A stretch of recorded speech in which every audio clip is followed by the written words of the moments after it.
8वी, 9वी आणि 10वी ह्या 3 इयत्तांमध्ये आपण जेव्हा मराठी माध्यमाने सेमी मराठी माध्यमामध्ये शिकत असतो तेव्हा इंग्रजीचे आपल्याला 3 भाग दिसतात. तर पहिलं म्हणजे रायटिंग स्किल, त्यानंतर पहिला रायटिंग स्किल, ग्रामर आणि टेक्स्ट बुक.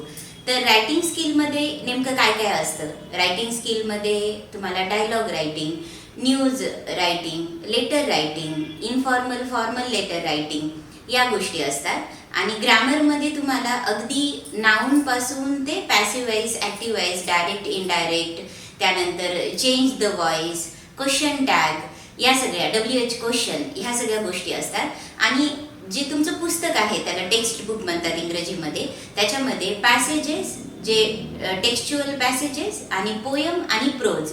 तर जेव्हा तुम्ही अभ्यास करता ह्या 3ही गोष्टी तुम्ही वेगळं आहे असं समजून जर अभ्यास केला तर तुम्हाला इंग्रजी हे खूप अवघड वाटेल.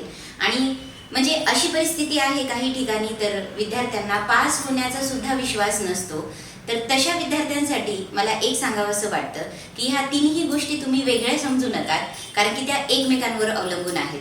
तर पहिली स्टेप त्याच्यासाठी काय आहे, तर 8वीच्या विद्यार्थ्यांनी, 9वीच्या विद्यार्थ्यांनी आणि 10वीच्या विद्यार्थ्यांनी खूप जास्त न घाबरता सर्वात प्रथम तुमचं पुस्तक बघा इंग्रजीचं, ज्याला इंग्रजीमध्ये टेक्स्ट बुक म्हणतात, ते आधी बघायचं. आणि त्याच्यामध्ये किती प्रोज आहेत म्हणजे धडे आणि किती कविता आहेत म्हणजेच पोयम्स, तर ह्या बघायच्या. जसं 10वीमध्ये एकूण 22 तुम्हाला धडे आणि कविता दिलेल्या आहेत आणि किती युनिट आहेत, तर तुम्ही सुरुवात अशी करू शकता.